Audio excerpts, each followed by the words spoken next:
This is part 10 of our garlic grow along, and these have been curing for a good few weeks now, and they are looking nice and dry and have some lovely crispy skins all over them, and you can see the tops are lovely and dry as well.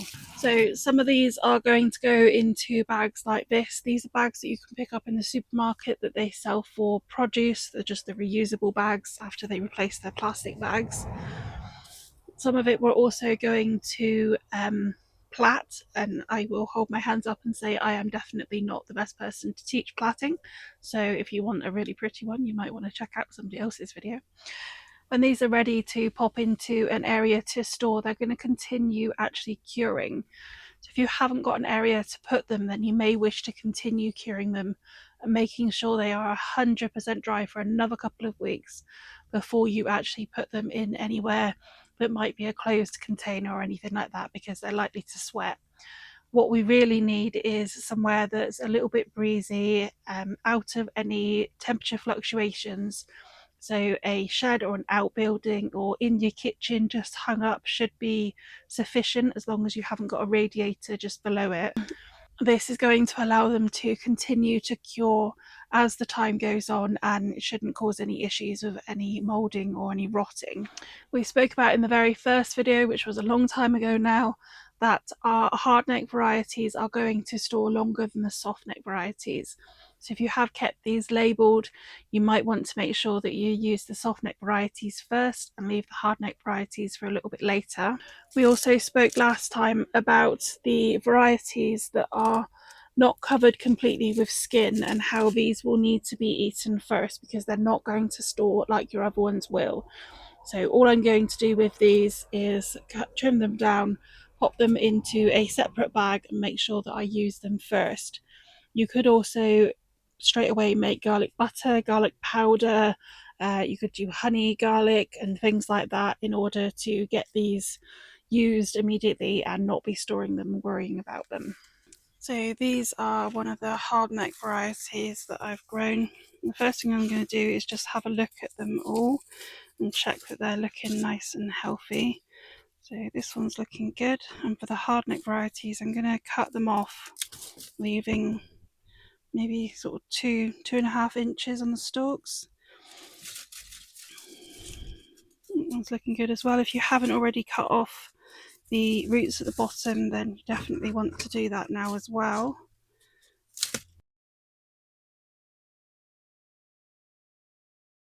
These 5 are the only ones that are nicely covered with the paper, the skin. So these should store for a longer period than these other ones. So these here, you can see that the skin has either got too old and therefore it hasn't continued to cover them, or it's not formed correctly. I think they have gone over a little bit. So for these ones I'm going to do exactly the same, trim them off.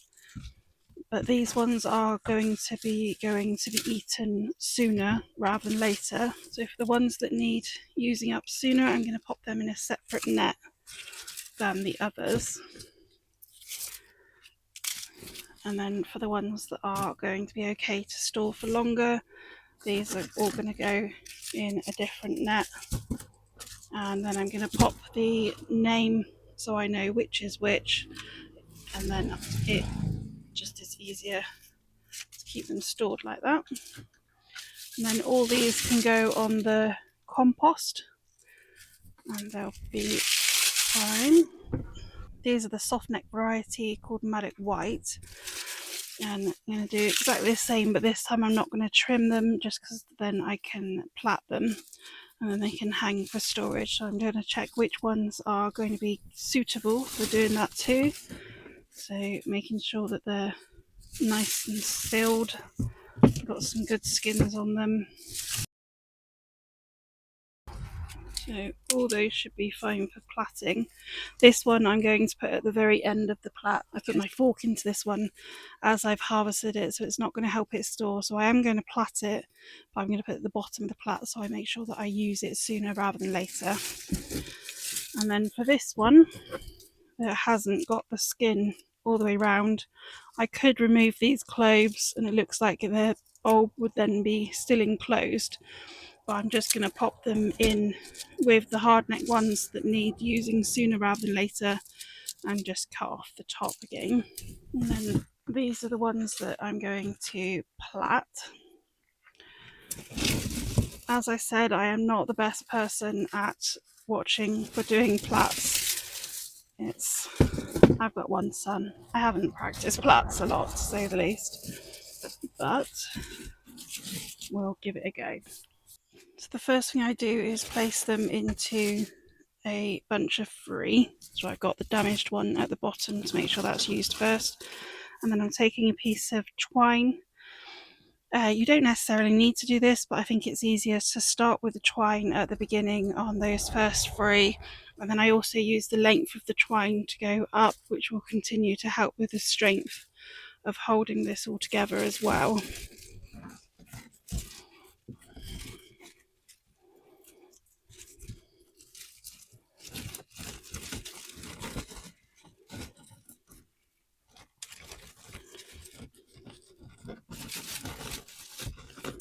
So just knotted those 3 in together and pulled them tight.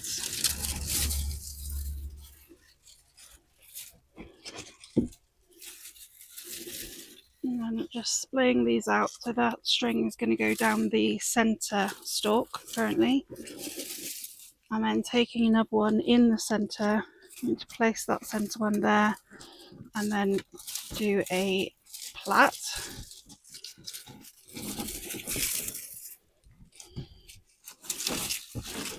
And take the next one.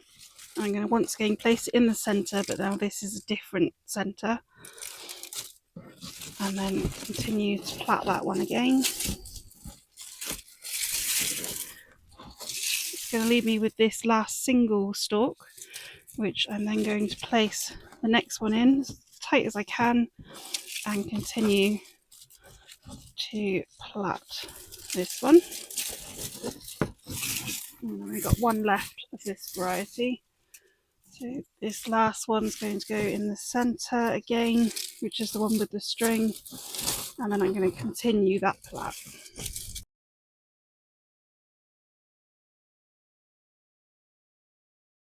There we go. So it's only a little one currently, but that's that one done. And then one thing we can do is turn down those leaves and use those leaves to tie it in.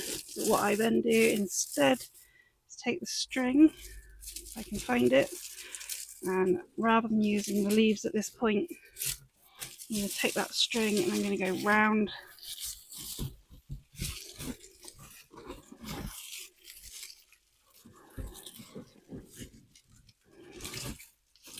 and then try and get underneath the last one, hook that under and tie that one off.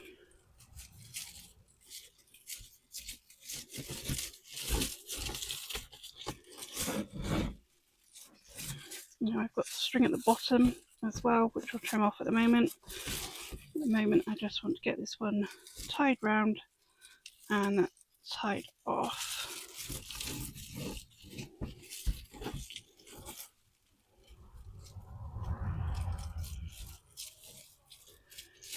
And that is a bunch. And then we want to grab our scissors again and go in and tidy up all the ends. Obviously, if you've got more of one variety, you can continue going down and having a much longer stem, but I just want to keep them in their varieties, so I've just got a little one and then it's made a loop at the top for hanging. So that's what that one looks like. Trim this off. One last thing I am going to do is label these so I know what it is. These labels that I've used, you can get a nail varnish remover and a piece of cotton pad or a cloth, and they will just wipe off. The Sharpie pens are not as easy to wipe off. Airline garden markers come off really easily. So to reuse your labels, this is an old yogurt pot. These are the pens that I use the most, and it's really easy to use them year on year out then. This is the last variety that I'm looking at today, and this is actually a hardneck variety, but it is soft enough to for me to plait. Don't know why, I don't know whether there's sort of a crossover with them, but that's what I'm going to do with these today. So this is Providence White. This is also the one that did the best in our garden, so I will be in October I'll be selecting the 2 best bulbs from these, which are going to be the largest bulbs and then the largest cloves from these bulbs, and be using those as my next seeds to be planting them again this year.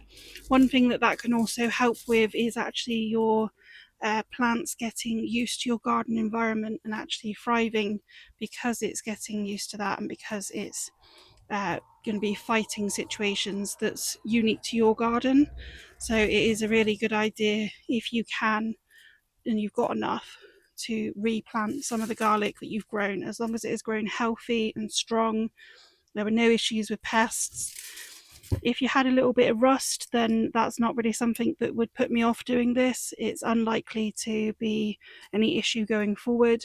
But if you've got any white rot or anything like that, then not only do you not want to use the garlic that you've grown, but you also won't be able to use that area again. So you will need to either grow your garlic from then on in pots or a completely different spot in the garden. So do be aware of that. So with these, I'm going to go exactly the same. So this one here has not got all the skin over it, so I'm going to remove this one, and it's going to go in the bag with the ones to use sooner. I think the rest are going to be good for plaiting. So I've got that one. If you didn't clean up your bulbs when you harvested them, now is the next opportunity to do that, and it is a really good idea to do that. So this one is, oh, there's a spider. This one's a little bit more open there. Some of the skin is missing. So for this one, I'm going to pop that one at the very bottom of the plait. And that one, I think I've probably put the fork in as well, so that one can go towards the bottom. Normally when I'm picking the ones for the bottom, I'm picking the ones that are the largest. I think that it sits easiest like that, but sometimes there is other things that I do to select it. It's maybe not as aesthetically pleasing, but hopefully it's not going to waste your garlic either.